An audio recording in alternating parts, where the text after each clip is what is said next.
Bismillahirrahmanirrahim. Assalamualaikum warahmatullahi wabarakatuh. Alhamdulillahi rabbil alamin. Wa bihi nasta'in ala umurid dunya waddin. Wassalatu wassalamu ala ashrafil anbiya'i wal mursalin wa ala alihi wa sahbihi ajma'in. Subhanaka la ilma lana illa ma 'allamtana innaka antal alimul hakim. Qala rabbi shrah li sadri wa yassir li amri wahlul 'uqdatam min lisani yafqahu qawli. Allahumma yassir wa la tu'assir. Allahumma salli ala sayyidina Muhammad wa ala alihi wa sahbihi wa sallim. Wa la hawla wa la quwwata illa billahil aliyyil azim. Amma ba'd. Alhamdulillah, syukur kehadrat Allah Subhanahu wa ta'ala kerana dengan limpah kurnia, rahmat, kasih sayang dan inayah daripada Allah Subhanahu wa ta'ala. Alhamdulillah, pada malam ini kita sama-sama dapat dipertemukan oleh Allah Subhanahu wa ta'ala. Dan mudah-mudahan pertemuan ini senantiasa beroleh rahmah, adanya barakah dari sisinya insya-Allah. Tuan-tuan, puan-puan, hadirin hadirat, muslimin muslimat yang dirahmati sekalian. Terlebih dahulu ucapan terima kasih saya kepada tuan pengerusi majlis, seterusnya pengerusi masjid, Encik Rosmin bin Yaakob, Pegawai Daerah SPU, Timbalan Pengurusi Encik Zulkhairi bin Ramli, Pegawai Tadbir Agama Daerah SPU Butterworth, yang berbahagia Brigadier Jeneral Khairul Muzambi bin Salihin, TUDM Komander Pangkalan Udara Butterworth, Kolonel Engku Faizal bin Engku Mustafa TUDM, Pegawai Eksekutif Pangkalan Udara Butterworth, dan seterusnya kepada ahli-ahli jawatan kuasa masjid dan mereka yang bertanggungjawab serta bertungkus lumus menjayakan majlis dan program kita pada malam ini. Alhamdulillah. Moga-moga hanya Allah Subhanahu wa ta'ala lah yang membalas kembali jasa dan budi mereka yang menggerakkan program kita pada malam ini insya-Allah. Tuan-tuan, puan-puan, hadirin hadirat, muslimin muslimat yang dirahmati sekalian. Sebagai pembuka bicara ataupun muqaddimah pada malam ini, saya ingin menyebutkan beberapa perkara, antaranya ialah, kalau sekiranya anda ingin melihat atau mengenali pokok, maka perhatikanlah kepada buah-buahnya. Kalau sekiranya anda ingin melihat dan mengenali pasangan anda atau isteri sejati anda, maka perhatikanlah ketika anda ditimpa kemiskinan. Kalau anda ingin melihat dan mengenali sahabat sejati, maka perhatikanlah ketika anda ditimpa kesempitan dan kesusahan. Sekiranya anda ingin melihat dan mengenali manusia-manusia yang beriman, maka perhatikanlah mereka ketika mereka ditimpa musibah dan ujian daripada Allah. Kalau anda ingin melihat dan mengenali manusia-manusia yang berakhlak mulia, maka perhatikanlah ketika anda memohon bantuan dan pertolongan daripada mereka. Sekaligus sebagai intipati ceramah pada malam ini, kalau anda ingin melihat, kalau anda ingin mengenali junjungan besar Nabi Muhammad sallallahu alaihi wasallam, maka perhatikanlah dan pelajarilah sirah perjalanan hidup baginda sallallahu alaihi wasallam dan hidupkanlah sunnah-sunnah baginda di dalam hayat kehidupan anda semua. Bila berbicara mengenai sirah kehidupan Nabi sallallahu alaihi wasallam ataupun perjalanan Nabi, menjadi satu kesilapan yang besar bagi kita. Kalaulah kita hanya nak kenal Nabi, kita hanya nak tahu pasal Nabi pada malam-malam tertentu sahaja. Sebagai contoh, kita memenuhi masjid, kita memenuhi surau, kita memenuhi madrasah, kita memenuhi jemputan dan undangan tertentu, semata-mata nak mendengar ceramah berkaitan dengan Rasulullah, kehidupan baginda, perjuangan baginda, hanya pada malam-malam khusus atau malam-malam tertentu. Inilah yang saya sifatkan sebagai satu kesilapan besar yang telah kita lakukan dalam hidup. Untuk mengenali baginda sallallahu alaihi wasallam, anda harus perjuangkan masa 24 jam anda. Tidak mengenal saat, tidak mengenal minit, tidak mengenal jam. Bahkan keseluruhan kehidupan kita seharusnya dipandukan untuk mengenali junjungan besar Nabi Muhammad sallallahu alaihi wasallam tanpa disempadani oleh ruang waktu dan masa. Kerana Rasulullah sallallahu alaihi wasallam adalah panutan, ikutan yang terbaik di dalam kehidupan kita.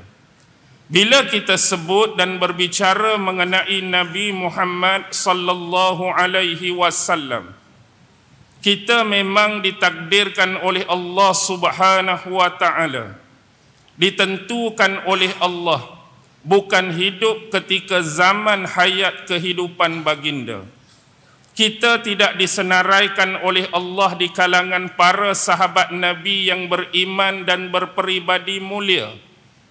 Kita tidak tersenarai di dalam golongan-golongan manusia yang hidup pada waktu itu, untuk kita dapat menyaksi dan menatap sendiri dengan mata kita rupa paras Nabi yang indah dan mulia, akhlak dan kelakuan serta suri tauladan yang terbaik, perkataan-perkataan yang keluar daripada bibir dan lisan baginda, akhlak-akhlak dan perilaku yang ditunjuk dan dicontohi oleh baginda.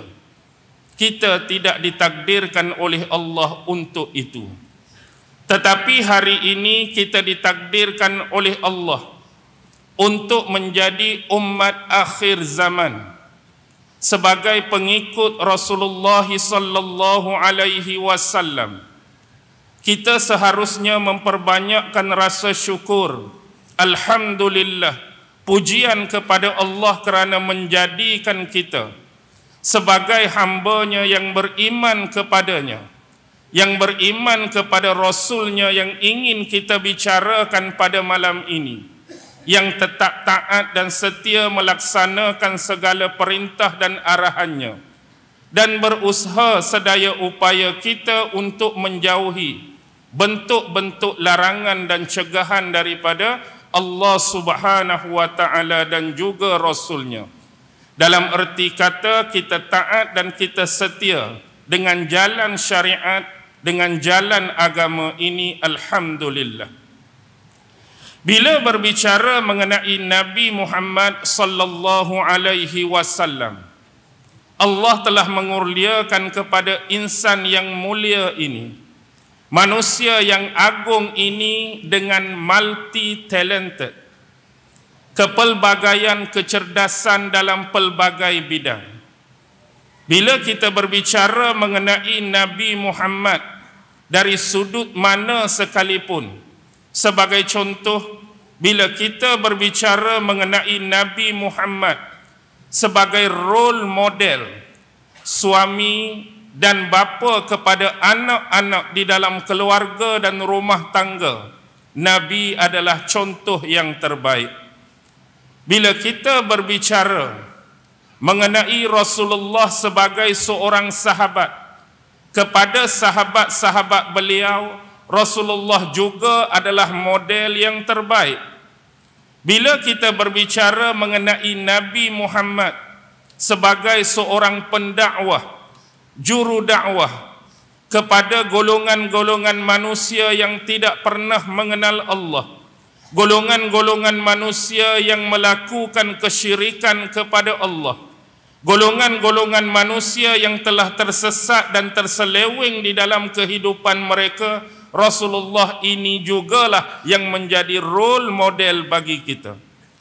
Dan begitu juga bila kita berbicara mengenai Rasulullah sebagai seorang guru dan pendidik kepada sahabat-sahabat baginda, Rasul juga adalah model yang terbaik. Bila berbicara Rasulullah sebagai ketua komander, ketua perang, ketua turus agung, dia adalah contoh terbaik kepada askar-askar, tentera-tentera pada zamannya, sekaligus menjadi contoh kepada tentera-tentera dan kita semua pada zaman ini. Melangkaui Rasulullah sebagai seorang juru damai yang tidak sukakan kekerasan, yang tidak sukakan keburukan. Dan bila kita berbicara dalam konteks yang mana sekalipun, walaupun malam ini kita tidak mahu menghampiri dan masuk wilayah membicarakan kesabaran baginda, sejauh membicarakan ketakwaan baginda, sejauh membicarakan tentang kezuhudan baginda, tetapi segala aspek, segala bidang, segala lapingan, Rasulullah adalah multi talented. Sebab itu Allah berfirman di dalam surah Al-Ahzab ayat 21, Laqad kana lakum fi Rasulillahi uswatun hasanah. Sesungguhnya pada diri Rasulullah sallallahu alaihi wasallam adanya suri tauladan yang baik. Kehadiran Rasulullah dalam pentas dunia ini sebagai petunjuk, sebagai hidayah kepada kita umat Islam. Sejak zaman Rasulullah berada bersama dengan sahabat, sampailah kepada umat Islam saat ini, masa ini, time ini. Bila berbicara mengenai agama dan syariat yang dibawa oleh baginda, saya menyeru kepada tuan-tuan, berpegang teguhlah kita kepada dua sumber yang ditinggalkan oleh baginda, yaitu Al-Quranul Karim, wahyu, firman Allah yang suci, dan yang kedua ialah sunnah-sunnah yang diikuti oleh kita semua sebagai umat Islam. Jaga dua benda ini, jaga dua perkara ini, adanya jaminan, adanya garanti daripada Rasulullah, tidak akan kita tersesat buat selama-lamanya. Baik, satu sisi lain yang kita boleh wujud dan munculkan bila berbicara mengenai Rasulullah ialah sifat kemanusiaan baginda, yang seolah-olah manusia yang tidak seperti manusia. Antaranya banyak diceritakan dalam hadis-hadis Rasulullah sallallahu alaihi wasallam dan juga perkhabaran daripada kalangan sahabat baginda sendiri. Sebagai contoh sifat kemanusiaan baginda yang seolah-olah manusia yang tidak sama seperti manusia lain. Maklum bagi kita bahawa peluh dan keringat Nabi sallallahu alaihi wasallam telah dijadikan sebagai minyak wangi antaranya.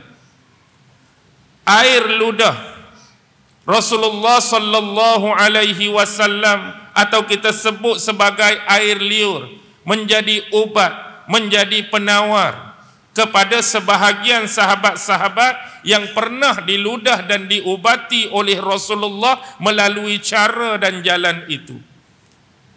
Dan Rasulullah juga selalu dinisbahkan tidur baginda hanya pada mata tetapi tidak pada hati baginda.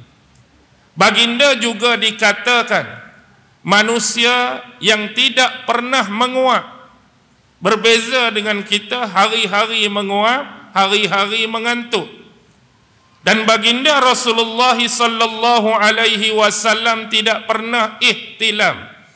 Apa dia ihtilam? Yang selalu masyarakat kita nisbahkan sebagai mimpi basah. Rasulullah tidak pernah mimpi basah, Rasulullah tidak pernah ihtilam. Begitu juga Rasulullah nampak apa yang ada di depan baginda dan Rasulullah nampak apa yang ada di belakang baginda. Rasulullah mendengar, Rasulullah melihat bunyi ringkihan langit sebagaimana yang disebutkan oleh sahabat besar Abu Dzar radhiyallahu taala anhu.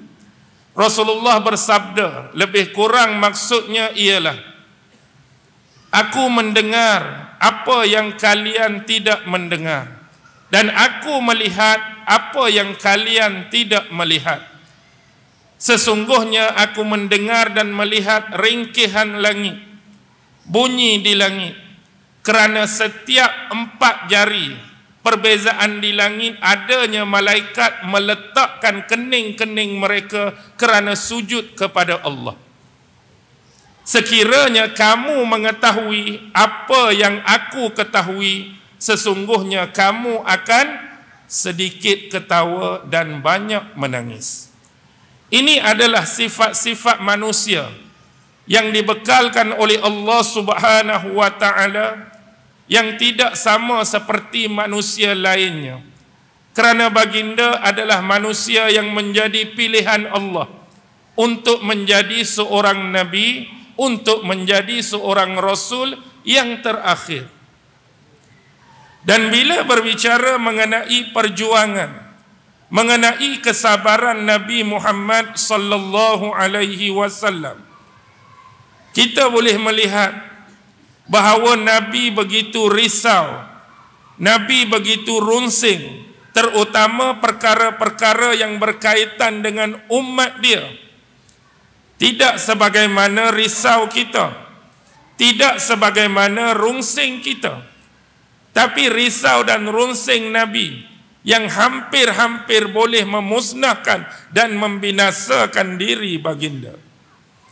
Sebagai contoh di dalam surah Al-Kahfi, bagi tuan-tuan yang selalu baca dan hafal ayat 1 hingga ayat yang ke-10, mungkin tuan-tuan selalu membaca ayat yang berbunyi fala'allaka bakhi'un nafsaka ala asarihim illam yu'minu bihazal hadisi asafa.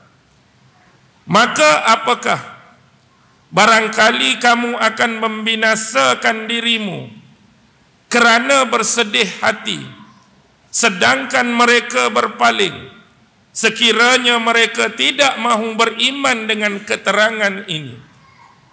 Yang dimaksudkan dengan keterangan ini ialah Al-Quran, firman, wahyu yang diturunkan oleh Allah melalui perantaraan malaikat mulia Jibril alaihi salam kepada Rasulullah sallallahu alaihi wasallam.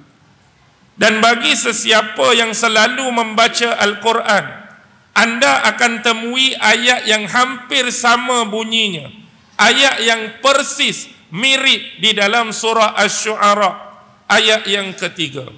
La'allaka bakhi'un nafsaka alla yakunu mu'minin. Rasulullah begitu risaukan, Rasulullah begitu bersusah payah tentang umat dia, lebih-lebih lagi yang menolak baginda, yang menentang baginda, yang tak mau beriman kepada baginda sebagai nabi dan rasul, yang tak mau bertuhankan kepada Allah dengan sebenar-benar pengabdian sebagai seorang hamba. yang tak mau menerima syariat, yang tak mau menerima agama Islam sebagai panutan dalam kehidupan mereka. Risau Nabi, runsing Nabi. Dan Allah sebutkan di dalam ayat ni hampir-hampir apa yang Rasulullah risau, apa yang Rasulullah takut, apa yang Rasulullah cemaskan ini akan membinasakan dan memusnahkan hidup baginda. Dalam ilmu saintifik atau kita sebut ilmu perubatan medical, tuan-tuan akan bertemu dengan satu jenis penyakit, satu jenis gejala yang disebut gangguan psikosomatik. Apa dia gangguan psikosomatik? Psikosomatik, dua perkataan. Psiko adalah fikiran dan soma adalah tubuh. Apabila manusia itu terlampau-lampau memikirkan sesuatu benda, risaukan sesuatu benda, rungsing sesuatu benda, yang menyebabkan dia akan menjadi depression, dia akan menjadi cemas, dia akan menjadi risau, dia akan menjadi bimbang, dia akan menjadi takut. Dan gejala psikosomatik ini akan merosakkan anggota-anggota dalaman tubuh sehingga benda ini dibiarkan berlangsung dalam tempoh waktu yang lama. Orang tu akan jadi jatuh sakit, orang tu akan jadi teruk. Kalau tuan-tuan tengok, itulah yang dialami oleh Rasulullah, sampaikan Allah berfirman demikian. Kita hari ini fikir pasal agama tak sampai takat tu. Kita fikir pasal syariat tak sampai takat tu. Dan kita tak fikir pasal Nabi sampai takat tu. Tapi itulah Rasulullah. Sebagaimana kebimbangan baginda juga disebutkan dalam akhir surah At-Taubah 128. Laqad ja'akum rasulun min anfusikum azizun alaihi ma anittum harisun alaikum bil mu'minina raufur rahim. Kalau tuan-tuan duduk sorang-sorang, renung dalam-dalam, hayati dalam-dalam, bawa minda anda, bawa mental anda, bawa pemikiran anda, masukkan di dalam hati, jiwa dan perasaan. Betapa besar dan agungnya pengorbanan seorang manusia yang mulia yang bernama Muhammad bin Abdullah yang telah lakukan kepada kita umat akhir zaman. Apa perasaan kita? Apa refleks dan tindak balas kita sebagai menyatakan syukur, sebagai menyatakan terima kasih sampainya Islam hari ini pada kita? Besar jasanya Rasulullah, besar jasanya sahabat-sahabat baginda. Dua nikmat paling besar yang kita sedang kecapi sekarang ialah nikmat iman dan nikmat Islam, yang Allah tak bagi pada semua orang. Tak semua makhluk yang bernama manusia yang Allah jadikan sejak zaman Nabi Adam sampailah waktu kita lah ni dikurniakan dengan dua nikmat ni. Ada yang Allah bagi iman dan ada Allah bagi Islam. Tetapi sebahagian yang lain Allah tak bagi, Allah tak kurnia nikmat iman dan Islam. Bayangkan bagaimana kita nak berdepan dengan Allah di akhirat kelak dengan tidak membawa dua bekalan paling penting ni. Bagaimana muka kita sanggup nak hadap Allah? Bagaimana segala anggota tubuh kita ni akan kaku, kelu, bisu dengan tidak membawa iman dan tidak membawa agama yang dibawa oleh Rasulullah yang namanya Islam ini. Sebab tu ni bukan poin penting bagi saya. Tetapi malam ni saya nak mengajak tuan-tuan dengan satu ayat yang ringkas, satu ayat yang pendek. Iaitu ayat yang ke-13 dari surah Al-Kahfi. Allah Subhanahu wa taala berfirman, A'udzu billahi minasyaitonir rajim. Nahnu naqussu 'alaika naba'ahum bil haqq. Innahum fityatun amanu bi rabbihim wa zidnahum huda. Al-Kahfi ayat yang ke-13. Kenapa saya baca ayat yang ringkas? Saya baca ayat yang pendek ini kerana ruang lingkup wilayah yang ada pada kita hari ini kena memperbanyakkan memikirkan soal kepercayaan. Kena banyak fikir perkara yang berkaitan dengan akidah. Kena banyak fikir perkara yang berkaitan dengan keimanan kita kepada Allah Subhanahu wa taala. Sebab kita bimbang. Soal akidah adalah soal number one. Soal keimanan nombor satu. Dan soal kepercayaan adalah yang paling tinggi dan utama. Kenapa saya katakan penting? Kerana kita tidak mahu bertemu dengan Allah di mahsyar kelak. Kita membawa iman yang tidak sempurna. Kita membawa iman yang terguris. Kita membawa iman yang terluka. Kita membawa iman yang retak dan berpecah belah. Tetapi kita mahukan iman yang sejati, iman yang benar. Kalau tuan-tuan perhatikan pada ayat ini, yang begitu biasa dan sinonim selalu dibaca di waktu yang disunnahkan di dalam hadis baginda setiap hari Jumaat. Sebelum ayat 13 ni, ada 3 ayat di depannya, 10, 11, 12. Apa ayat 10? Iz awal fityatu ilal kahfi. Dan ingatlah peristiwa ketika mana para pemuda yang beriman kepada Allah menuju ke sebuah gua. Dan bila mereka berada di dalam gua tersebut, mereka mengangkat tangan dan berdoa kepada Allah. Rabbana atina min ladunka rahmah. Wahai Tuhan kami, Engkau berikanlah, kurniakanlah, anugerahkanlah rahmat dari sisi khazanahmu. Wahayyi lana min amrina rasyada. Dan berilah kemudahan kepada kami serta pimpinan di dalam urusan agama kami. Fadarabna ala azanihim fil kahfi sinina adada. Maka kami pukul, kami tutup, atau dengan bahasa yang lebih sempurna, kami tidurkan ala azanihim, akan telinga-telinga mereka. Kami tutup telinga mereka sewaktu keberadaan mereka di dalam gua. Sinina adada, untuk beberapa tahun ataupun tempoh lamanya. Summa ba'atsnahum, kemudian kami bangkitkan mereka, sedarkan mereka kembali daripada tidur mereka. Lina'lama ayyul hizbaini ahsa, untuk kami mengetahui dan menguji siapakah di antara dua golongan berpecah setelah mereka bangun. Ahsa, yang lebih tepat kiraannya, lima labisu amada, tentang berapa lamakah mereka telah ditidurkan oleh Allah di dalam gua tersebut.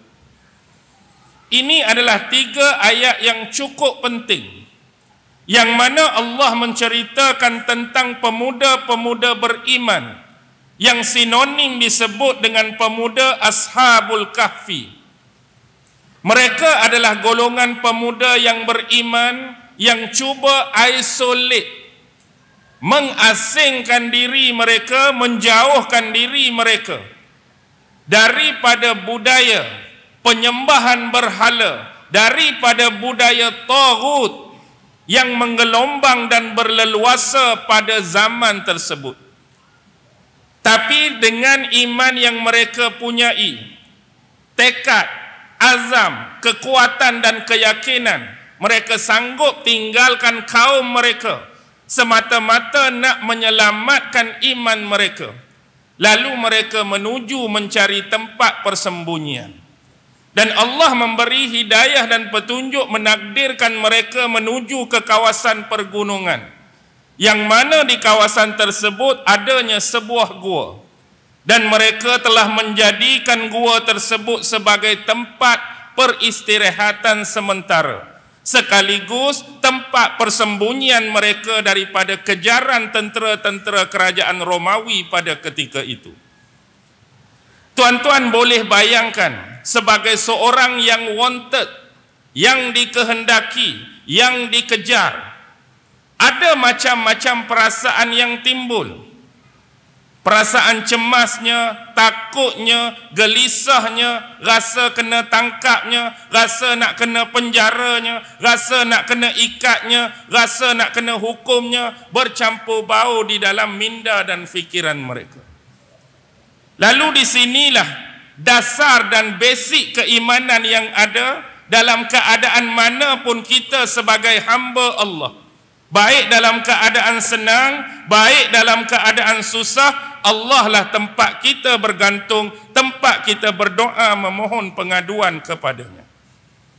Lalu mereka mengangkat tangan berdoa dengan alunan doa tadi, meminta Allah menganugerahkan kepada mereka rahmat dari sisi Allah, kasih sayang daripada sisi Allah, dan memberikan kemudahan serta pimpinan di dalam urusan mereka.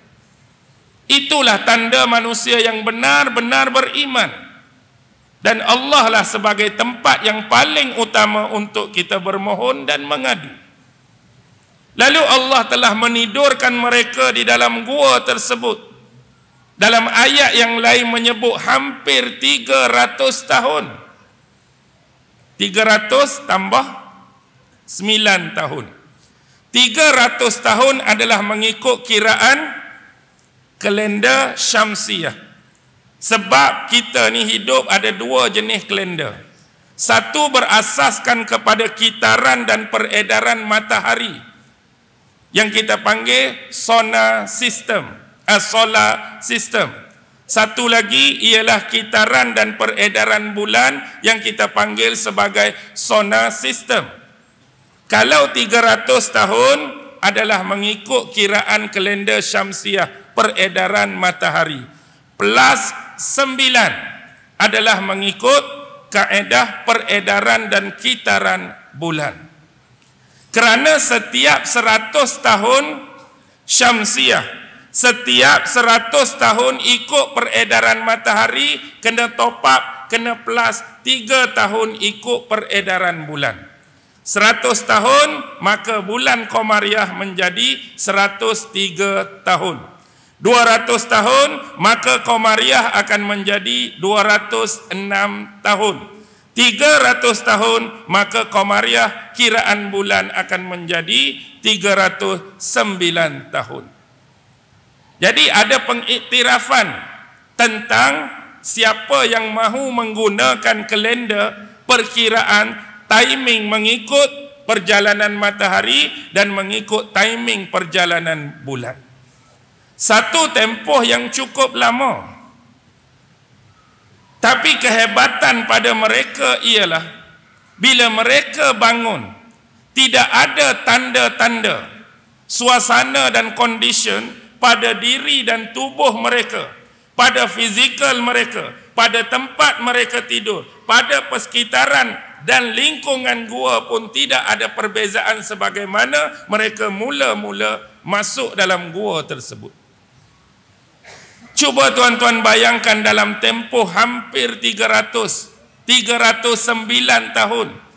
Kalaulah pada adat biasa kita ni tidur, kalau rupa saya macam ni tuan-tuan, hak misai tak berapa nak ada, janggut tak berapa nak ada, kena pula 309 tahun. Agak-agak bangun aku mana? Janggut mungkin lebih pusat dah kot. Misai mungkin jadi macam tanglung dah kot. Rambut ni jadi macam Ramli Sarip dah kot. Kulit-kulit hak terik mengening ni jadi berkedut-kedut habis dah kot 300 tahun. Mungkin muka ni dah cekung kot. Isi-isi ni tak berapa nak ada dah 300 tahun.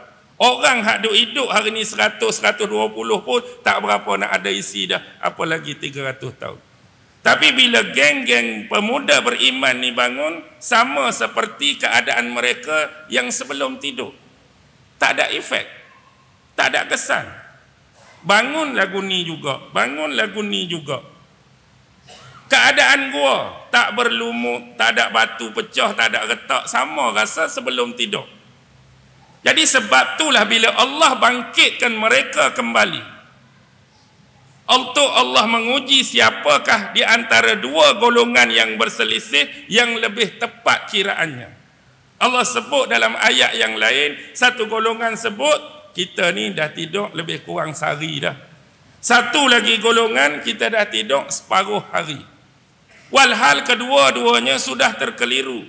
Bukan sehari dan bukan separuh hari, tapi dah 300 tahun kamu semua telah ditidurkan oleh Allah Subhanahu wa taala. Jadi nak habaq di sini apa dia tuan-tuan? Ni pemuda yang beriman. Ni pemuda-pemuda yang dianggap saleh di sisi Allah.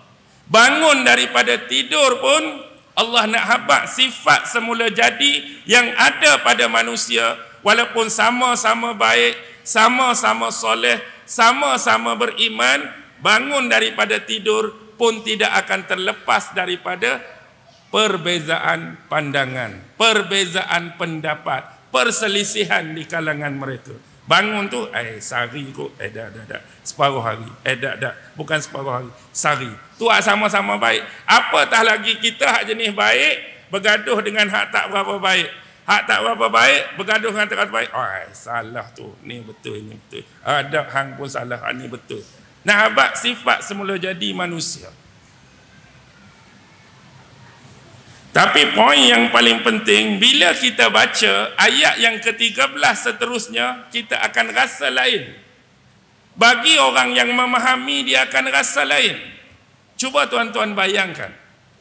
Gambaran ini dalam frame, dalam kerangka surah gambaran.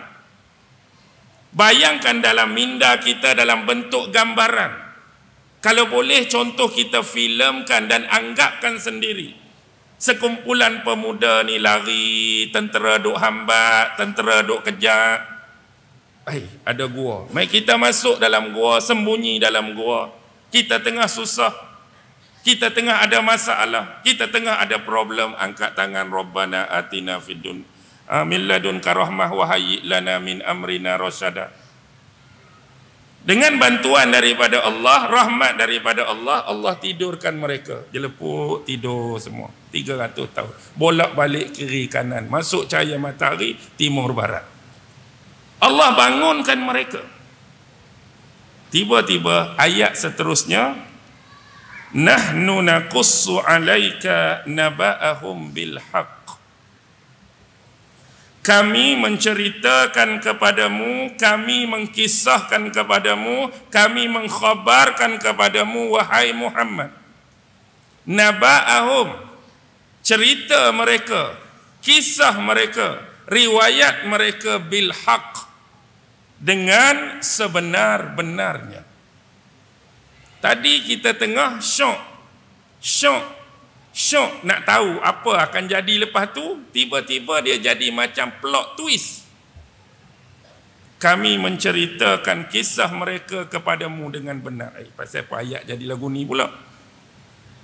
Kita akan nampak satu benda, 3 ayat sebelumnya adalah climax. 3 ayat sebelumnya adalah kemuncak kepada kehebatan, kepada keajaiban, kepada kemukjizatan tentang pemuda-pemuda yang ditidurkan oleh Allah di dalam gua. Bila sebut kemuncak, bila sebut climax, sedangkan ayat seterusnya datang, plot tu ditwistkan.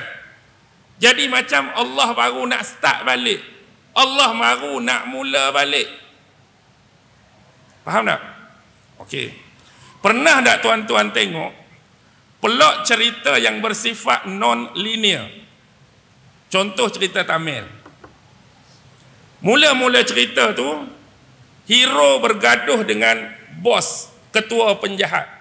Bergaduh punya bergaduh, tepuk tampak, sepak menyempak, flying kick, akhirnya hero berjaya tikam perut ketua pengganas, perut ketua penjahat, akhirnya kawan tu mati. Kita akan jadi awal cerita takkan mati dah bos. Biasa bos dalam fikiran kita mati di mana? Mati di 1 jam 50 saat. 1 jam 50 minit, 1 jam 55 minit, filem 2 jam. Tapi rupa-rupanya lepas pada hero bunuh tu, terus pengarah plot twist kan. Dia jadi 20 tahun sebelum itu. Barulah hero tu kecil balik. Rupanya kampung dia kena samun, kena rompak, rumah semua kena bakar dekat kawan ni, hak dia tikam tu. Keluarga dia hak perempuan dirogol, keluarga dia hak lelaki dibunuh, keluarga dia hak lelaki dibuat macam-macam. Dia seorang je selamat sebab tersembunyi di sebalik batu. Lepas tu dia startlah cerita-cerita tu. Last kali adegan hak mula-mula ni dia akan tayang balik. Pernah tengok plot macam ni? Cerita tengah klimaks, cerita tengah kemuncak, Allah, dia kembali 20 tahun kemudian. Maksudnya ayat ini kalau kita boleh gambarkan dan relatekan hari ini sama seperti trailer filem. Pernah tengok trailer filem? Bukan trailer hak punggah lori beras tu dah. Tu trailer panjang tu. Trailer filem bermaksud panjang tak trailer? Trailer ni biasa 2 minit, trailer biasa 3 minit. Tujuan apa trailer filem? Nak memperkenalkan filem hak bakal disiarkan, filem hak bakal keluar, filem hak bakal masuk pawagam. Jadi dia akan tunjuk trailer dulu untuk menarik minat. Contoh hak mudah faham. Sebab generasi depan saya ni paling senang sebut James Bond. James Bond tahu? Semua orang kenal James Bond tak? Sejak zaman siapa? Sean Connery ke, Roger Moore ke, Timothy Dalton ke, siapa lagi? Daniel Craig ke, Pierce Brosnan ke, tak kira lah. Dia akan tunjuk trailer. Apa dia trailer dia? Kereta kejar mengejar. Trailer dia apa? Tembok menembok. Trailer dia apa? Bom mengebom. Trailer dia bergaduh. Dia akan tunjuk action, aksi-aksi yang menarik, babak-babak yang menarik dalam masa 2 hingga 3 minit. Filem tak keluar lagi. Tapi bila orang tengok, oh, kejar mengejar saja-saja.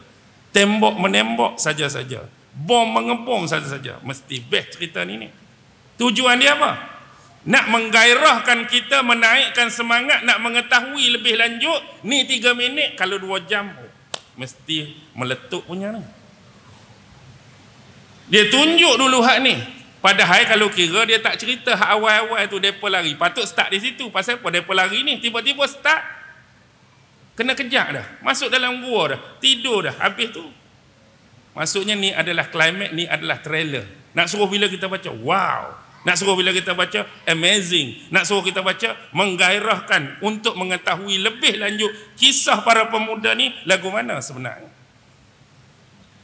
Kemudian baru plot tu tulis balik. Kami baru nak cerita padamu wahai Muhammad. Ni kisah mereka yang sebenar. Baik. Bila baca kisah ini kita kena faham asbabun nuzul dia. Sebab-sebab surah ini, ayat ini diturunkan pada Nabi sebab apa? Sebab adanya 3 soalan yang diarahkan dan ditujukan pada baginda. Suatu ketika dulu, orang-orang musyrikin Mekah ni, mereka dah jadi keliru. Kenapa mereka keliru?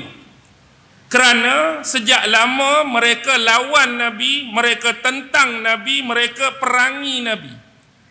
Sampai pada satu tahap mereka mula berfikir dan rasa macam ni. Kalaulah Muhammad ini, yang dia mengaku jadi Nabi, yang dia mengaku jadi Rasul, yang dia mengaku sebagai utusan Allah, tapi sekadar dakwaan sahaja, sebagai klaim dia sahaja, sebagai cakap-cakap palsu dan bohong sahaja. Dan kalau dia memang jenis macam ni, kita lama dah duk lawan dia, kita lama dah duk tentang dia, kita lama dah duk perangi dia, berbaloi belah kita. Pasal apa berbaloi? Sebab hak kita lawan, hak kita tentang, hak kita perangi ni sekadar dakwaan, mengaku-ngaku Nabi dan Rasul. Rasa kuat belah kita. Tapi lagu mana pula kalau sekiranya sejak dulu kita duk lawan, kita duk tentang, kita duk perangi, dia tu Nabi hak sungguh, Rasul hak sungguh. Tak kena sakam pula kita pula tu. Jadi nak tahu Nabi atau Rasul hak sungguh lagu mana? Hubungan kenabian dan kerasulan bagi masyarakat di Mekah nun sejauh terputusnya Nabi Allah Ibrahim dan Ismail. Lepas Nabi Allah Ibrahim dulu, lepas Nabi Allah Ismail dulu, tak ada dah susu galo dan rangkaian Nabi dan Rasul melalui jalan ni kecuali yang terakhir ini, Muhammad sallallahu alaihi wasallam. Dan ini berbeza dengan orang-orang Bani Israel yang beragama Yahudi. Mereka terlalu dekat dan sinonim dengan salasilah Nabi dan Rasul. Ramai yang datang daripada jalur, daripada belah, daripada keturunan mereka. Bahkan kitab-kitab sebelum ni, sebelum Al-Quran pada Nabi yang terakhir, Taurat turun pada mereka, Zabur turun pada mereka, Injil pun turun pada mereka. Jadi mereka ada manual dalam hidup. Mereka ada kitab yang dalam bentuk syariah, dalam bentuk hukum hakam, bagaimana cara yang sebenarnya harus mereka hidup beragama. Jadi orang-orang di Mekah tak ada panduan ni. Kita nak tentukan sungguh ke tak sungguh. Jadi kita kena pergi tanya siapa? Pergi tanya ulama-ulama Rabbai Yahudi di Madinah. Maka dihantarlah dua orang utusan yang mereka anggap paling cerdas dan paling intelijen, Nadar bin Haris dan Uqbah bin Abi Mu'is. Dua orang ni pergi ke sana, ringkas cerita sikit pasal Nabi Muhammad, bla bla bla bla, gedebak. Nabi Muhammad ni macam ni, keturunan ni, keluarga ni, anak siapa, bilah bicara dia lagu mana, perangai dia lagu mana, akhlak lagu mana, dakwaan dia Nabi tu lagu mana, dakwaan dia sebagai Rasul lagu mana, cerita lebih kurang. Kalau nak tahu dia benar-benar seorang Nabi dan Rasul, maka kamu balik tanya dan bawa soalan ni, jumpa dia. Tanya pada dia 3 soalan ni. Kalau dia boleh jawab, maka dia benar-benar Nabi dan Rasul. Kalau dia tak boleh jawab, dia adalah Nabi dan Rasul sekadar dakwaan claiming dia sahaja. Tuan-tuan pun tahu 3 soalan ni. Nombor 1 pasal siapa? Pemuda beriman yang ditidurkan oleh Allah dalam sebuah gua, Ashabul Kahfi. Soalan yang kedua tentang seorang raja dan pemerintah yang menguasai timur dan barat, yang melakukan lang buana perjalanan yang jauh, merujuk kepada Zulkarnain. Dan soalan yang ketiga ada dalam surah Al-Isra. Yas'alunaka 'anir ruh qulir ruhu min amri rabbi. Tanyakan kepadanya tentang isu dan permasalahan ruh. Jadi ringkas cerita, bawa balik soalan ni. Tanya Nabi. Nabi boleh jawab ke tak boleh jawab? Nabi boleh jawab ke tak boleh jawab? 3 soalan ni. Nabi boleh jawab ke tak boleh jawab? Tak boleh jawab. Nabi tak tahu. Nabi tak ada ilmu tentang 3 soalan ni. Nabi tak ada pengetahuan tentang 3 soalan ni. Nabi tak ada informasi pun tentang 3 soalan ni. Tak ada. Ini menunjukkan bahawa Nabi Muhammad sallallahu alaihi wasallam sendiri pun tidak mengetahui hal-hal yang melibatkan perkara ghaibiyah, kecuali setelah Allah mewahyukan kepada baginda, barulah baginda tahu. Tapi nak harap dengan ilmu sendiri, pengetahuan sendiri tentang perkara gaib, Rasulullah tak tahu. Sebagai contoh mudah peristiwa ni, Ashabul Kahfi sebelum Nabi lahir, Zulkarnain sebelum Nabi lahir, persoalan roh lagilah tak tahu. Jadi bila tak tahu, Nabi mengharapkan Allah menyampaikan wahyu atas persoalan tadi, nak bagi jawapan kepada golongan musyrikin yang bertanya. Nabi mengharapkan turunnya wahyu, tapi dalam tempoh 15 hari 15 malam wahyu tak turun. Ada riwayat yang menyebut 17 hari 17 malam tak turun. Sedangkan kawan ni hari-hari duk mari ni, lagu mana? 3 soalan ni, boleh jawab ke tak? Tak boleh jawab. Mari pula boleh jawab ke tak? Tak boleh jawab. Mari pula boleh jawab ke tak? Tak boleh jawab. Tuan-tuan, 15 hari 15 malam, kira sabak dah tu. Kalau kita 3 hari rasa naik tangan naik kaki dah. Lagu mana jawapan hak saya tanya tu? Nanti esok hang mai esok Kita mari pula esok lagu mana? Esok hang mai. Kali ketiga tu agak-agak lagu mana? Aku pandang 3 kali, aku bercakap dengan orang, aku tanya orang ni, dia naik benda lain, dia jadi benda lain. Jadi antara jawapannya ialah surah Al-Kahfi dan ayat-ayat yang terkandung di dalamnya tu adalah jawapan. Dan ini adalah jawapan kepada soalan yang bertanya, depa tanya apa? Tentang pemuda-pemuda yang ditidurkan oleh Allah di dalam gua. Tapi kita kena ingat satu benda. Bila soalan ini ditanyakan kepada Nabi, perkara penting yang harus kita perhatikan ialah sumber dari mana soalan ini datang. Dari mana soalan ini datang? Dari Rabai, dari ulama Yahudi di Madinah. Jadi bermakna atas kemungkinan-kemungkinan soalan ini dipersoalkan, dipertanyakan kepada Nabi, sudah pasti jawapan ada pada mereka. Mungkin kisah Ashabul Kahfi, mungkin Zulkarnain, dan mungkin persoalan ruh ni telah tercatat di dalam kitab yang pernah diturunkan kepada Nabi dan Rasul sebelum ni. Kita ambil atas beberapa kemungkinan. Kita jarang nak jumpa, kita jarang nak bertemu jenis manusia yang tanya soalan pada orang lain sedangkan dia sendiri tak ada jawapan kepada soalan yang dia soalkan. 2 campur 2. Saya tanya anda. Tapi kalau orang tanya balik, hang sendiri tu tanya orang tu, hang sendiri tanya aku ni, 2 campur 2, hang ada jawapan tak? Aku tak tahu jawapan dia, tapi aku reti tanya je. Jarang kita nak jumpa orang nak tanya soalan kat orang, dia tak ada jawapan. Kecuali dia dah ada jawapan. Walaupun tak berapa tepat, tak berapa nak betul, tapi dia ada jawapan atas soalan yang dipertanyakan. Dan bila dia nak mendengar jawapan daripada Nabi, bila dia nak mendengar jawapan daripada Nabi, dia akan jadi benchmark. Dia akan jadi penanda aras dan penilai untuk menentukan kebenaran, kesahihan atau sebaliknya. Sebagai contoh, bila saya tanya 2 campur 2, 4, di sisi saya sudah ada jawapannya 4.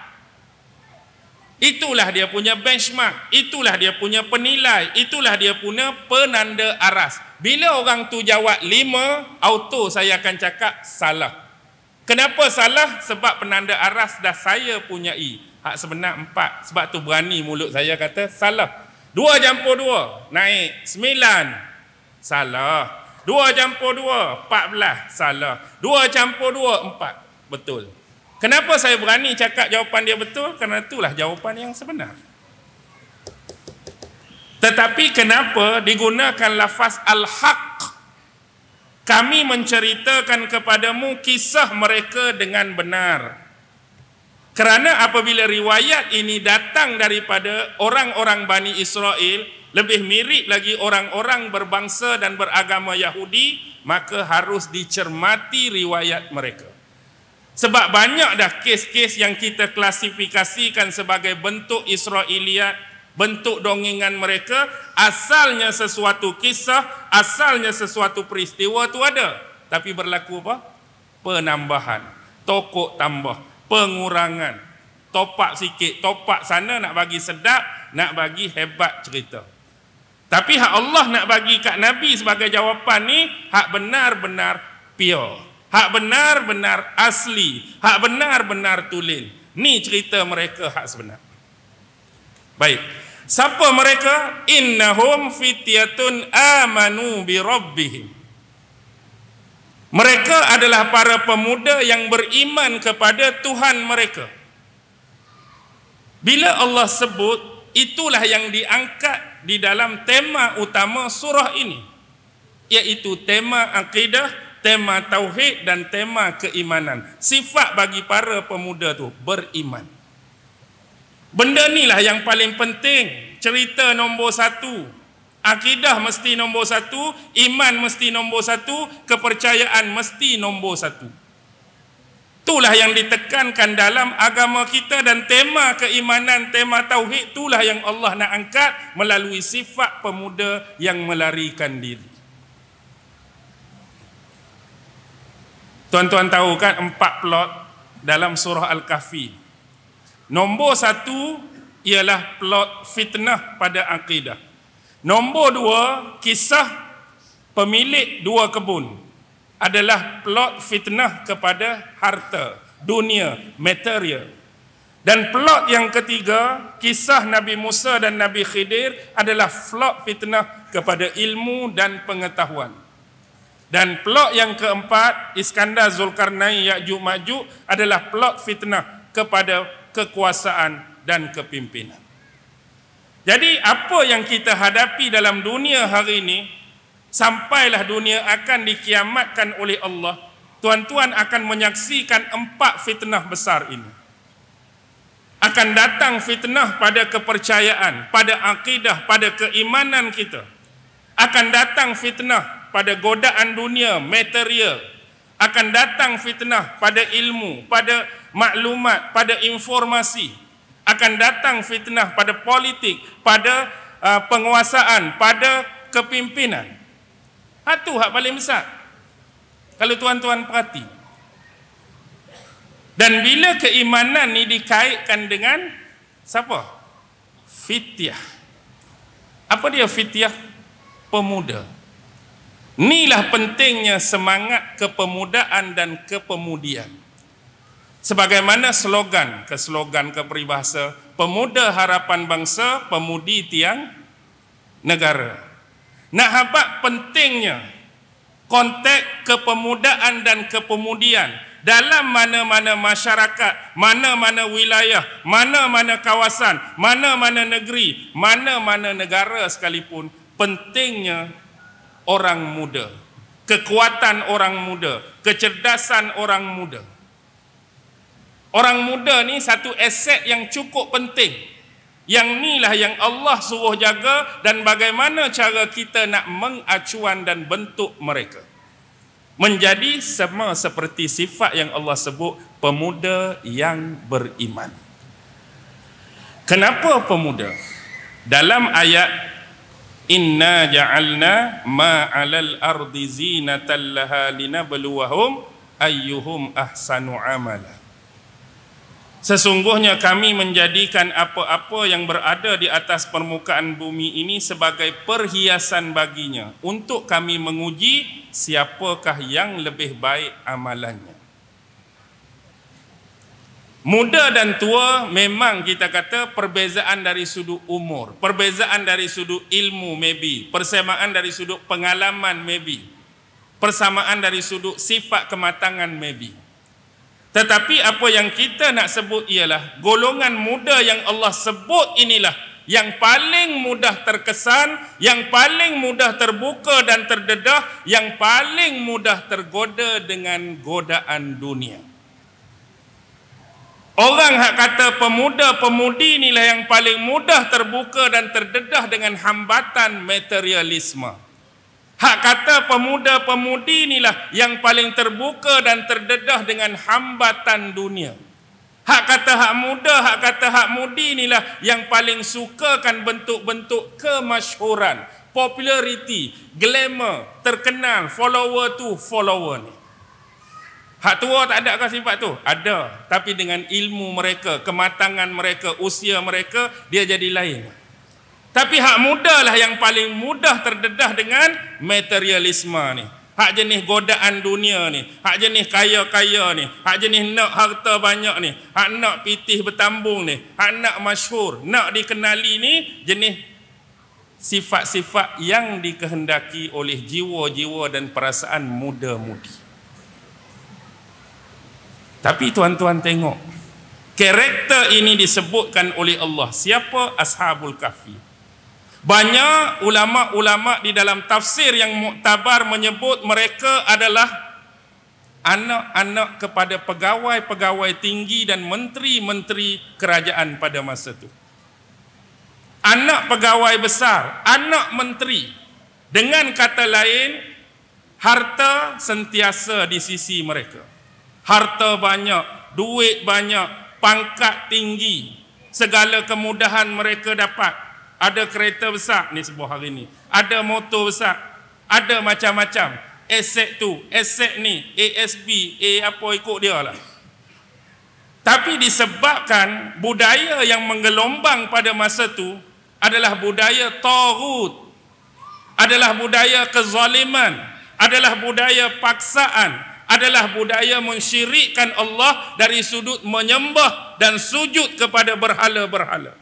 Tak lebih tak kurang mereka menjadikan haiwan korban dan diniatkan korbanan dan sembelihan itu atas nama berhala tadi. Tetapi dengan iman tadi, banyak duit pun aku sanggup tinggalkan nak menyelamatkan iman ni. Pangkat besar bapa aku pun aku sanggup tinggalkan nak selamatkan iman ini. Kereta banyak pun aku sanggup selamatkan iman ni. Motor banyak pun aku sanggup selamatkan iman ni. Jadi inilah yang Allah nak angkat. Mereka sanggup tinggal habuan-habuan yang menjadi kegilaan, yang menjadi minat, yang menjadi dambaan. Hari ini tanya anak-anak muda, apa yang saya sebut tu, benda apa mereka tak mau? Duit banyak. Cuba bangun seorang. Saya orang muda tapi duit ni tak main lah, tak mau. Duit banyak nak. Menjadi kegilaan ramai nak. Menjadi pujaan ramai nak. Pi sana sini. Ketik-ketik, selfie sikit. Baru bubuh sejam, 3.7 juta follower. Hebat sungguh aku ni. Baru sejam. Tu jiwa muda. Tapi tinggal, tak apalah lari. Sebab nak selamatkan iman ni. Jadi poin penting ialah apa? Allah nak mengajar kita supaya kita mengacuan dan membentuk inilah generasi pemuda yang sanggup jaga, yang sanggup harungi segala musibah, segala bala, segala bentuk-bentuk ujian ni demi nak menyelamatkan iman. Tuan-tuan, boleh bayang tak kalau seorang anak muda yang diacuankan dengan benda yang sebaliknya?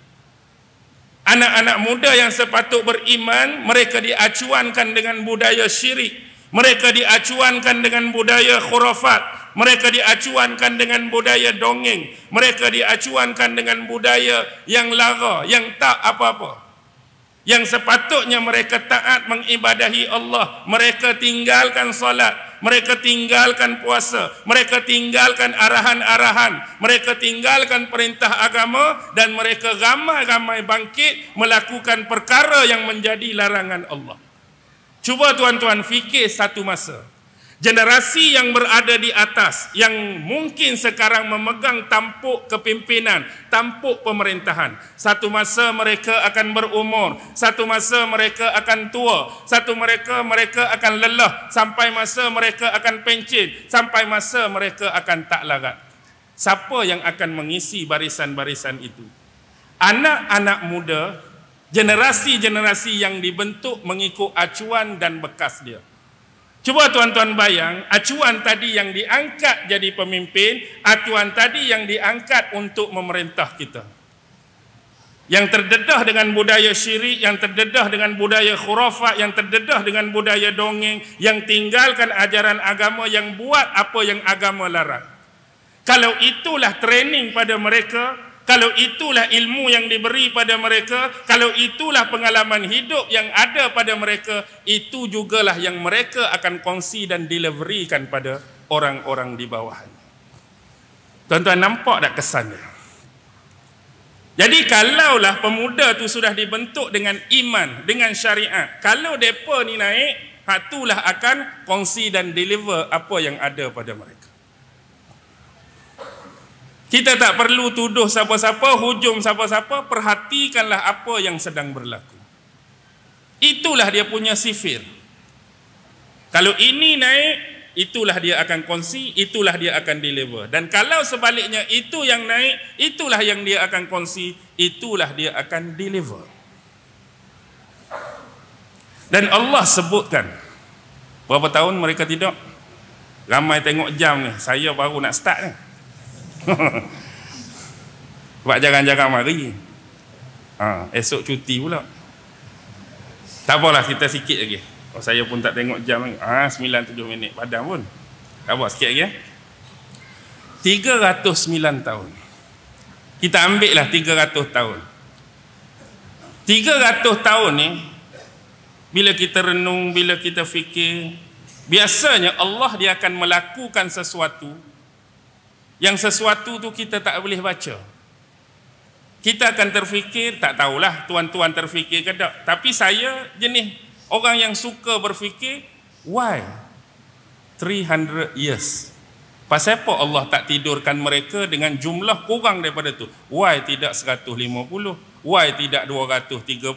Why tidak 270 atau lebih? Kenapa tak 600 tahun? Kenapa tak 900 tahun? Kenapa tak 1000 tahun? Why 300 years?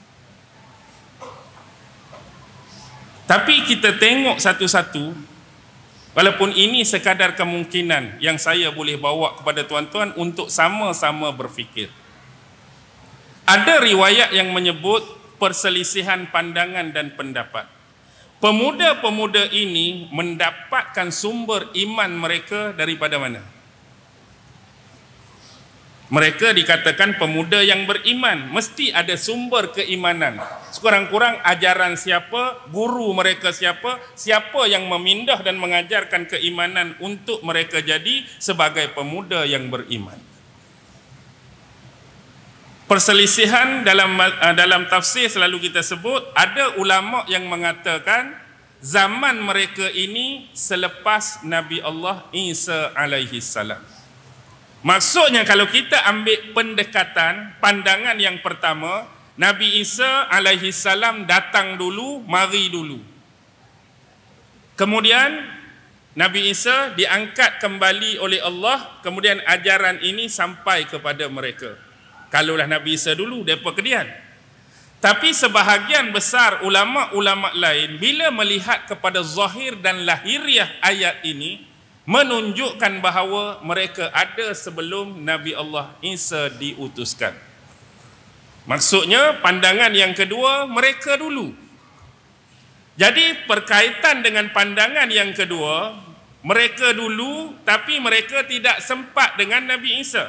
Contoh, mereka lari masuk dalam gua. Waktu duduk dalam gua, sisi mana 300 tahun tu? 100 tahun awal ke, 100 tahun nak tengah ke, 100 tahun kat ujung ke, wallahu alam. Dalam tempoh 300 tahun ditidurkan itulah Nabi Isa dilahirkan oleh Allah. Nabi Isa membesar sebagai remaja. Nabi Isa diangkat menjadi seorang Nabi dan Rasul. Nabi Isa berdakwah. Nabi Isa menunjukkan mukjizat-mukjizat. Nabi Isa difitnah. Nabi Isa kemudian diangkat kembali oleh Allah. Tempoh hayat Nabi Isa cuma 33 tahun. Sejak daripada kelahiran sampai tarikh pengangkatan kembali 33. Sedangkan mereka tidak 300. Cuma saya tak tahulah 33 tu. Sebab tu saya sebut awal tadi duduk celah depan ke, duduk celah tengah. Jadi bila mereka tu bangkit, keluar nak pergi cari makanan, mereka dah melihat suasana yang cukup berbeza. Kalau sebelum ni lari masuk gua, rajanya adalah raja yang zalim, Dicyanus. Bandar mereka disebut sebagai bandar Afsusun, zaman belum Islam. Selepas Islam ditukar nama Tarsusun. Ada dekat Sungai Ara, kampung tersusun. Tarsus. Di mana? Okey, bila keluar, raja tu lagi tak? Bila bangun, raja hak zalim tu lagi tak? Tak dah. Raja yang adil, raja yang baik, masyarakat asyirik tu lagi tak? Tak, masyarakat yang beriman. Maksudnya, mereka dulu tidur, Nabi Isa gedebak tadi naik, mereka keluar tu, Nabi Isa dah diangkat. Jadi tidak sempat. Jadi masyarakat pada waktu itu menerima ajaran Islam daripada Nabi Allah Isa alaihi salam. Baik. Di sini kita akan dapat satu penanda atau satu clue. 300 tahun bukan sekadar nombor. 300 tahun bukan sekadar angka, tetapi dia adalah bentuk kitaran yang menunjukkan naik dan turun, yang menunjukkan jatuh dan bangunnya sesuatu pemerintahan mungkin. Naik dan turun, bangun dan jatuhnya sesuatu agama mungkin. Naik, turun, bangkit, jatuh sesuatu kepercayaan mungkin. Baik. Asal, letak gap nampak, saya nak suruh nampak step ni. Raja Dikianus yang zalim, masyarakat yang menyembah berhala, masyarakat tagut, masyarakat yang mengorbankan binatang dan haiwan korban untuk berhala. Ni masyarakat. 300 tahun berlalu, apa yang terjadi setelah mereka keluar gua? Tidur kan 300 tahun. Berlalu dah 300 tahun tempoh tu. Keluar gua raja yang adil. Keluar gua masyarakat yang beriman. Baik. Asalnya teruk, dah jadi baik. Kita andaikan dan anggarkan kelahiran Nabi Isa sebagaimana yang selalu disebut 1 Masihi sebagai benchmark dan penanda aras kelahiran Nabi Isa. Bila diangkat umur 33, maksudnya Nabi Isa diangkat ketika 33 Masihi. Baik. Elok ajaran Nabi Isa, soleh ajaran Nabi Isa, baik ajaran Nabi Isa, mentauhidkan Allah, mengikuti ajaran-ajaran dan syariat sebagaimana perintah Allah. Hak baik dah ni, hak elok dah ni. Cuba tuan-tuan perhatikan, apa berlaku 300 tahun kemudian? Apa berlaku 300 tahun kemudian? Asal teruk, keluar gua baik. Lepas baik ni 300 tahun ke hadapan apa jadi? Tuan-tuan tahu tak peristiwa persidangan Naisya 325 Masihi? Maksudnya 300 tahun ke depan tu. 325 Masihi terjadi persidangan Naisya di mana? Di Turk. Kalau dulu tu dia adalah kerajaan Romawi Timur, Byzantium Timur. Hari ini tempat persidangan tu duduk dalam wilayah persempadanan negara Turki. Apa yang berlaku 325 Masihi? Masa tu siapa yang memerintah kerajaan Byzantium Timur? Maharaja Konstantin. Pada masa tu ajaran Nabi Allah Isa ni sudah terbelah dua. Tengok, tempoh ratusan tahun ni menyebabkan manusia mengamalkan agama sudah tidak sebagaimana aslinya. Tidak sudah sebagaimana asalnya walaupun masih ada yang berpegang. Pada waktu tu terjadi pertelingkahan dan perbalahan yang cukup besar di antara dua aliran. Saya sebut ringkas-ringkas. Pertama disebut golongan Arius. Siapa dia Arius? Arius ni ialah seorang presbyter. Presbyter ni kita anggap macam ketua majlis agama ataupun ketua gereja. Dia lahir 250 Masihi, dia meninggal 336 Masihi. Dia meninggal 336, peristiwa ni 325. Dia asal daripada mana? Dia adalah murid kepada Lucian, daripada seorang yang berbangsa Libya, daripada gereja Bukolis di Alexandria, Iskandaria. Mereka berpandangan, berpendapat tentang Nabi Isa. Ni pandangan golongan Arius. Mereka berpandangan Nabi Isa adalah makhluk Allah, hamba Allah. Dia cuma manusia biasa yang Allah bagi pangkat pada dia Nabi dan Rasul, dan Allah bekalkan kepada dia mukjizat-mukjizat. Dia bukan Tuhan, dia bukan anak Tuhan. Maksudnya fahaman golongan Arius ni persis sebagaimana ajaran asal Nabi Allah Isa alaihi salam. Tapi yang kontra dengan ajaran ni ialah golongan juga salah seorang penolong bishop di Iskandaria, nama dia Athanasius. Athanasius ini kontra, kerana Athanasius ni menganggap Nabi Isa punya human dia, kemanusiaan dia macam manusia biasa. Sebab dia merupakan dalam bentuk manusia, maksudnya sifat kemanusiaan terserlah pada dia. Dengan kata lain, bila dia lapar, dia makan. Dia dahaga, dia minum. Dia letih, dia berehat. Dia mengantuk, dia tidur. Tapi kerohanian, dalaman dia, dia adalah Tuhan, anak Tuhan. Hani hadut bergaduh ni. Jadi Maharaja Konstantin yang memerintah pada masa itu tak mahu menjadikan isu ni sebagai pemecah belah, pertelingkahan, perkelahian sejauh berlaku pertumpahan darah. Walaupun dah berlaku pun. Guru kepada Arius Lucian yang saya sebut tu dah dibunuh oleh golongan-golongan gereja Paulus pada 312 Masihi. Sebelum tu lagi Origen yang menyebelahi Arius, bukan menyebelahi, Arius tu lahir kemudian. Tapi nak cakap pemikiran yang sama dah dibunuh 250 Masihi. Dan kawan ni wafat 336 pun sebab dibunuh dengan tipu muslihat. Arius ni. Baik. Akhirnya nak buat macam mana? Maharaja Konstantin dalam persidangan ni mengumpulkan hampir 2048 uskup, 2048 pedri, 2048 orang yang ahli dan mahir dalam ajaran dan agama ni. Bukan jumlah yang kecil tuan-tuan, 2048. Akhirnya terpaksa dibuat undian. Ini leceh ni. Dah ni kata lagu ni, ni kata lagu ni, akhirnya dibuat undian. Apabila undian dibuat 1730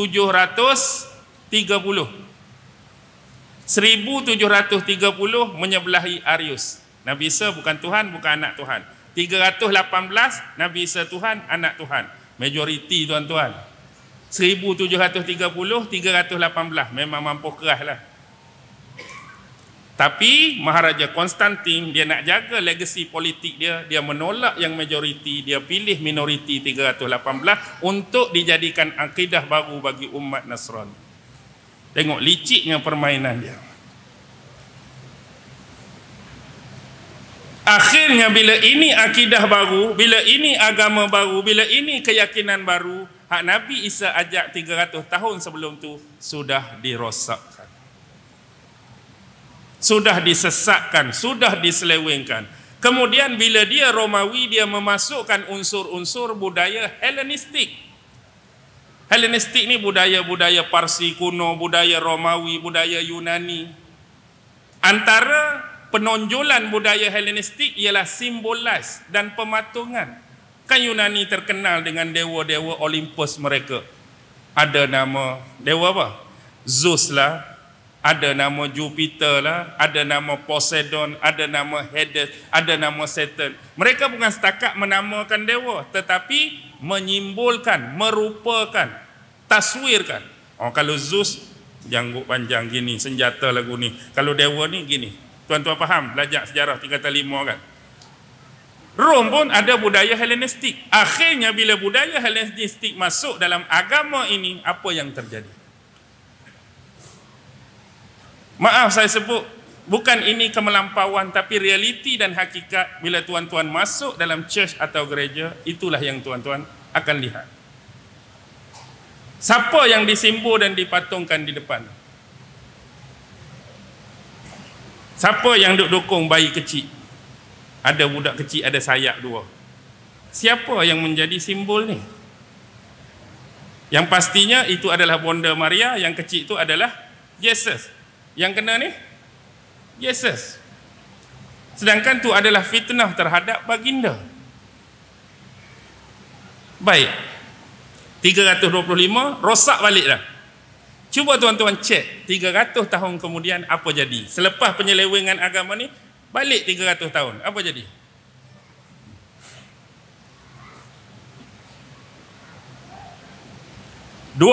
April atau setengah riwayat sebut 22 April 571 Masihi. 571 kita bulatkan, bundarkan puluh yang hampir dia jadi 600 lah.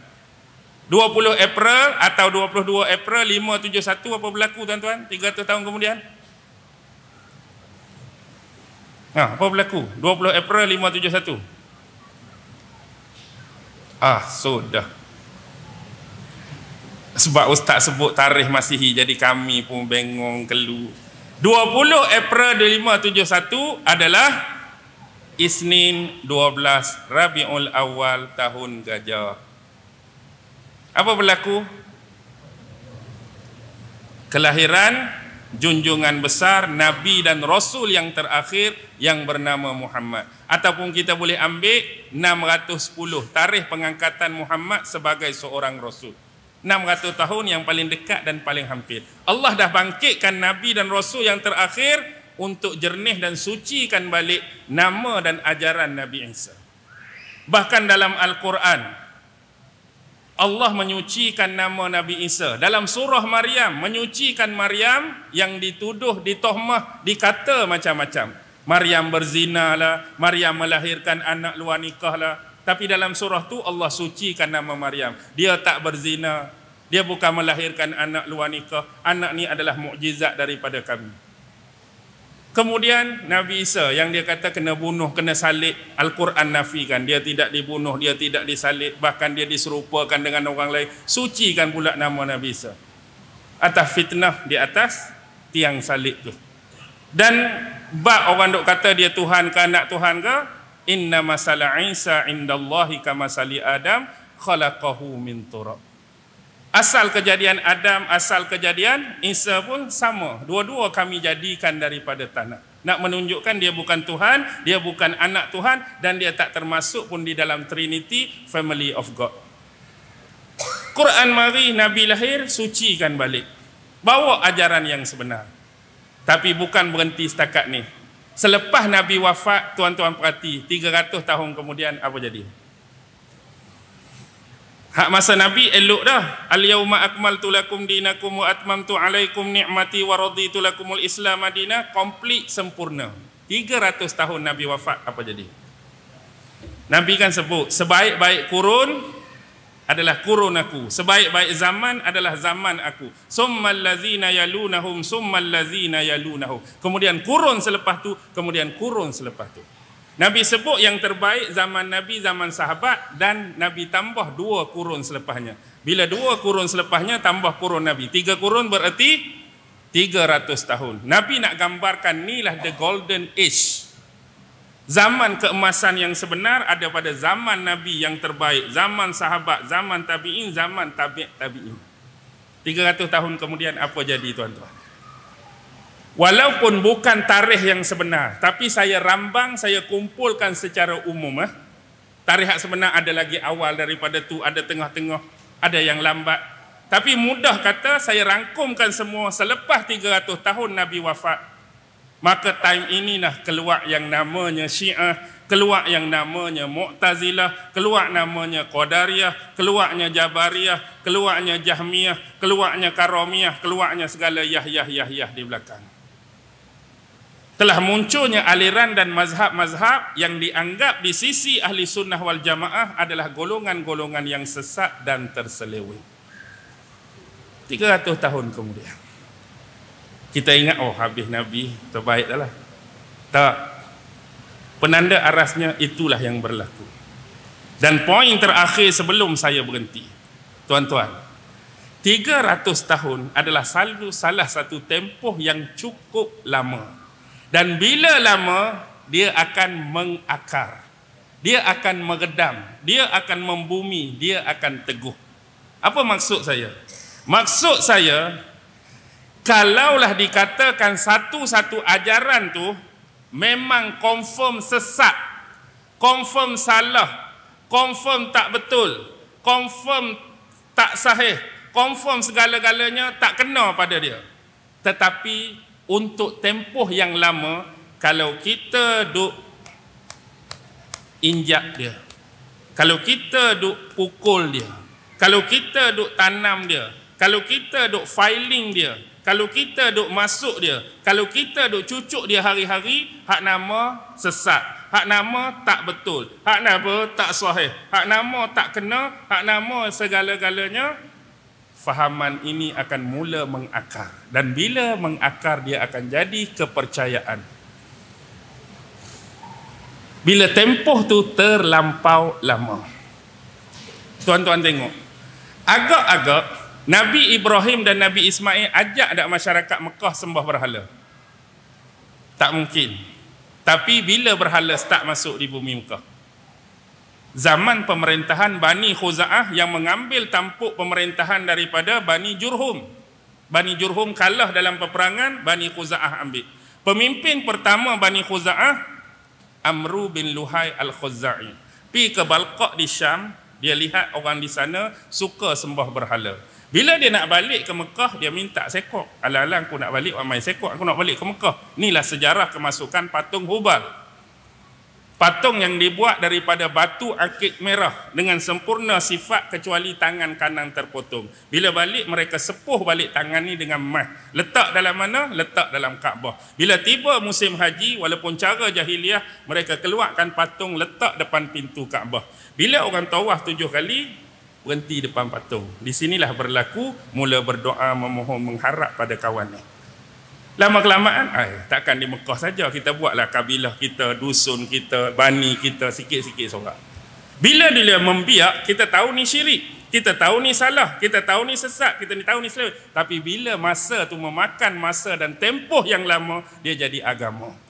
Dia jadi akidah, dia jadi kepercayaan. Bila mari Nabi hak sebenar, bila mari Nabi hak betul, senang ke susah nak buang balik? Senang ke susah? Susah dah tuan-tuan. Hak mana yang senang beriman? Hak Allah sebut. Golongan muda lah hak senang. Golongan tua, hak lama tu dah. Akar dia masuk dalam dah. Muhammad hak sebenar tu dia lawan. Muhammad hak sebenar tu dia perangi. Muhammad hak cerita hak betul tu, dia duk lawan hari-hari, dia duk tuduh hari-hari, dia duk label hari-hari. Tu hak sebenar. Tapi hak pegangan dia salah, walaupun salah, bila tempoh tu masa, dia jadi pegangan susah. Mudah nak faham. Kalau kita duk sebut di sisi Ahlus Sunnah wal Jamaah, Syiah salah, Mu'tazilah salah, hak tu salah, hak ni salah. Kita tahu tu salah. Tapi bila dia mengakar umbi, membarah dalam tempoh yang lama, saya nak tanya tuan-tuan, 2024 Syiah ada lagi ke tak ada? Hak kata sesat, hak kata seleweng, duk ada. Mu'tazilah, hak kata sesat, hak kata seleweng, 2024 ada lagi tak? Semua hak saya sebut tadi duk ada lagi semua. Sebab dia duduk ni. Salah pun tak apa. Janji dia masuk, dia cucuk, dia cucuk, dia cucuk, dia cucuk, dia jadi pegangan. Tapi bila orang kata salah tu, sesat tu, bangun lawan kita, mana boleh salah ni, dia start lah. Bila tempoh tu terlampau lama. Dah tu hak sedang kita hadapi hari ni. Ini yang disebut agama nenek moyang. Sama macam yang dia sebut di depan ni. Kepercayaan bahawa Tuhan ni ada anak. Orang-orang Arab musyrikin Mekah, Bani Khuza'ah contoh, dia percaya malaikat tu anak perempuan Allah. Malaikat tu hak dia tak kenal rupa lagu mana, dia anggap tu anak perempuan Allah. Manakala orang-orang Nasrani menganggap Nabi Isa anak Allah. Lihat tuan-tuan, Tuhan sendiri pun tidak selamat daripada fitnah lidah-lidah manusia dengan pertuduhan tadi. Apatah lagi kita orang biasa, kalau kena fitnah hari-hari, standard. Kita ni manusia biasa, hamba Allah, makhluk Allah, kena fitnah hari-hari, standard. Apatah lagi Allah yang maha segala maha, suci segala suci, agung segala agung pun tak terlepas daripada fitnah lidah dan bibir manusia yang menuduh Allah mempunyai anak. Panjang lagi sebenarnya, tapi nampak berat mata dah semua. Tak habis lagi ni. Ayat tak habis lagi walaupun pendek kan. Wazidnahum huda, tak syarah lagi tu. Nanti kita syarah tahun depan kena panggil lagi lah. Nak berhabis pendek tu. Jadi saya pun biasalah kering tekak kan. Kering tekak. Tapi sebab semangat ni, serak-serak mula-mula tu dia makin hilang. Macam Suzuki lah. Kalau orang Kelantan cakap dia ngujung tu. Ngujung dia slow dulu ni. Dia. Orang biasa racing tahu kan. Masuk ngujung, tahu tak sini? Masuk ngujung tu. Kalau Honda dia stabil je. Honda kalau kita perak 100 dia 100 statik lagu tu lah. Kalau Suzuki ni dia slow sikit, slow. Dia makan ujung. Tu Suzuki. Sebelum Honda dengan Suzuki jadi lebih detail, jadi saya berhenti. Wabillahi taufiq wal hidayah. Wassalamualaikum warahmatullahi wabarakatuh. A'udzu billahi minasy syaithanir rajim. Bismillahirrahmanirrahim. Allahumma innaka ta'lam anna hadhihi al-quluba qad ijtama'at ala mahabbati والتقت على طاعتك وتوحدت على دعوتك وتعاهدت على نصرة شريعتك فوثق اللهم رابطتها وأدم ودها واهدها سبلها واملأها بنورك الذي لا يخبو واشرح صدورها بفيض الإيمان بك وجميل توكل عليك وأحيها بمعرفتك وأمتها على الشهادة في سبيلك إنك نعم المولى ونعم النصير وصلى الله على سيدنا محمد وعلى آله وصحبه وسلم والحمد لله رب العالمين الله أكبر.